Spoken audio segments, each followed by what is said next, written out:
Hi అండి, అందరూ ఎలా ఉన్నారు? ఇదిగోనండి, ఈరోజైతే చేపల కూర అయితే చేస్తున్నానండి. ఇవి సముద్రం చేపలు అంటే కానాగిడతలు అంటారు వీటిని మా సైడు. ఇక్కడేమో హైదరాబాద్లో బాంగిడాలు అంటారండి.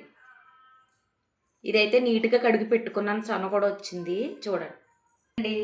నేనైతే ఇగో చింతపండు అయితే తీసుకున్నాను. చేపల కూర చింతపండు అయితే బాగా కడిగి వాటర్ వేసి నానబెట్టుకుంటాను. కారం అయితే వేస్తున్నాను.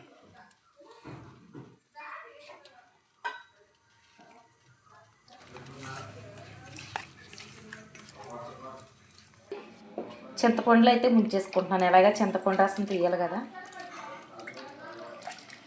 ఇదిగోనండి, ఈలోపు నేను ఉల్లిపాయలు టమాటాలు అన్నీ తీసుకొని చూపిస్తాను.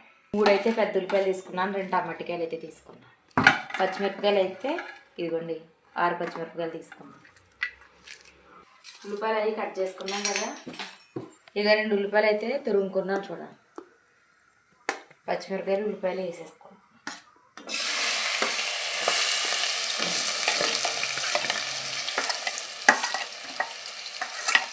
కొబ్బరి మీద పిసికేసుకొని వేసుకుంటాను, బాగుంటుంది చేపల కూరలో. ఇలా పిసికేసి వేస్తాను. మా అమ్మగారు ఇలాగే వేస్తారు, నేను కూడా ఇలాగే వేస్తాను.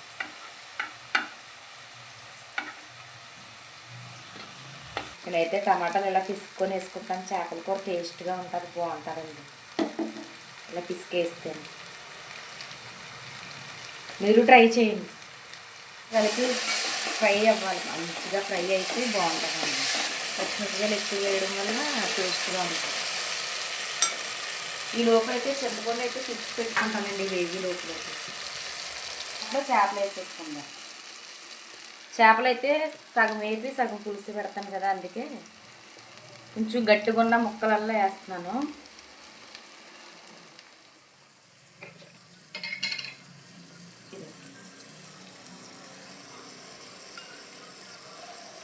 నాన్ వెజ్ కారం లేకపోతే తినలేమండి, స్మెల్ వస్తుంది.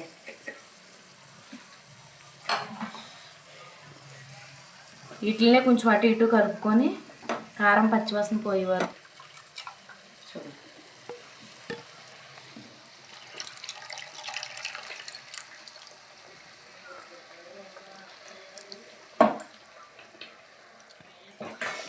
ఇదిగోనండి, ఇప్పుడైతే చేపల కూర తిప్పి అయితే చూపిస్తాను.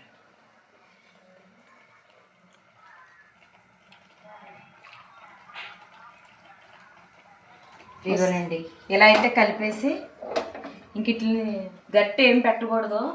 చింతపండు అయితే వేసాం కదా, గట్టిగా అయిపోతాయి ముక్కలు.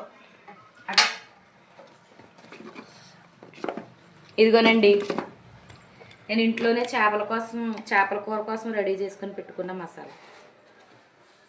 లైట్గా కొంచెం 2 స్పూన్స్, చిన్న స్పూన్ కాబట్టి స్పూన్నర వేసాను.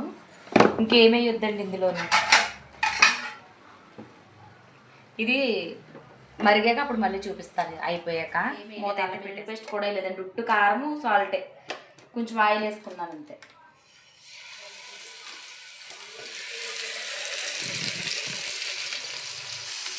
మమ్మీ చేపల ఫ్రైయా? అవునమ్మా,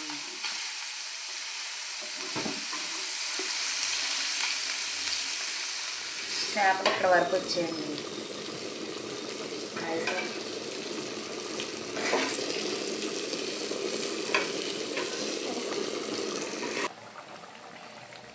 కర్రీ అయితే అయిపోయిందండి. ఇంకా ఇలా గడిచిందండి.